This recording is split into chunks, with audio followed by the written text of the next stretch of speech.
Bismillahirrahmanirrahim. Assalamualaikum warahmatullahi wabarakatuh. Minal hamdanillah nahmaduhu wa nasta'inuhu wa nastaghfiruhu wa na'udzu billahi min syururi anfusina wa min sayyiati a'malina may yahdihillahu fala mudhillalah wa may yudhlilhu fala hadiyalah.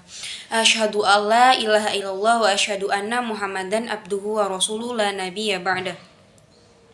Puji syukur atas kehadirat Allah Subhanahu wa Ta'ala yang telah memberikan kesehatan jasmani dan rohani sehingga saya dapat menyelesaikan tugas video yang diberikan oleh Bapak Agus Muhandar.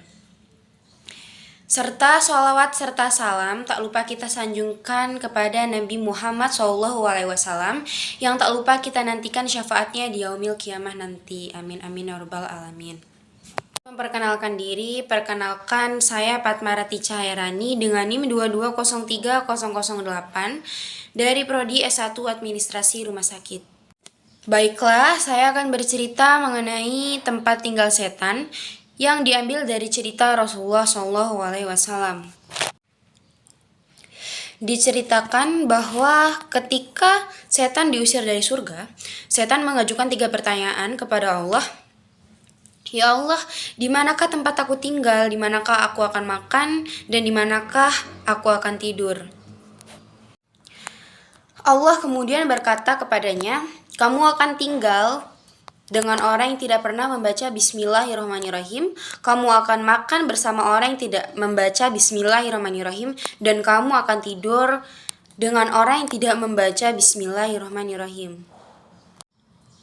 Rasulullah mengatakan, jika seseorang yang masuk ke dalam rumah tanpa menyebut nama Allah, maka ketika ia makan, setan pun berkata kepada temannya, kamu bisa tinggal dan makan di sini.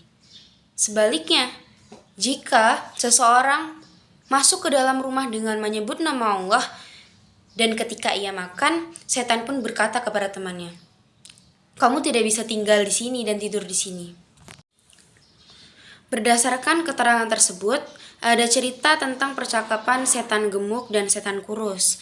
Pada suatu saat, setan bertubuh kurus bertanya kepada setan bertubuh gemuk, hai kawan, kenapa tubuhmu sangat gemuk? Setan bertubuh gemuk pun menjawab, aku tinggal dengan seseorang yang tidak pernah menyebut nama Allah. Maka dari itu, aku dapat tinggal di rumah dengan tenang, aku dapat tidur di kasurnya dengan nyenyak, dan aku ikut makan ketika orang itu makan. Maka itulah tubuhku sangat gemuk seperti ini.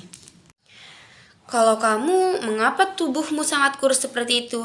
Setan gemuk pun balik bertanya kepada setan kurus.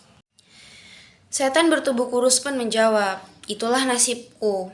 Aku tinggal bersama orang yang selalu ingat kepada Allah dan selalu menyebut namanya.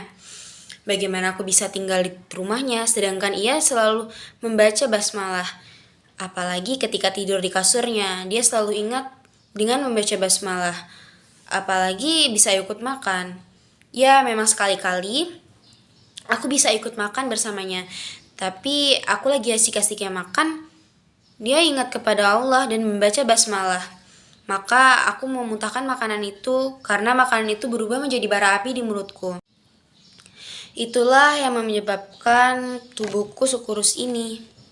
Itulah yang dapat saya sampaikan. Pesan dari cerita ini adalah Bismillah adalah sumber rahmat dan keberkahan. Dengan itu, membaca Bismillahirrahmanirrahim, Allah akan melindungimu dari gangguan setan. Maka, mulailah pekerjaan dengan Bismillahirrahmanirrahim agar setan tidak menyertaimu. Baiklah, sekian cerita dari saya. Kurang lebihnya saya mohon maaf. Wabillahi taufiq wal hidayah. Wassalamualaikum warahmatullahi wabarakatuh.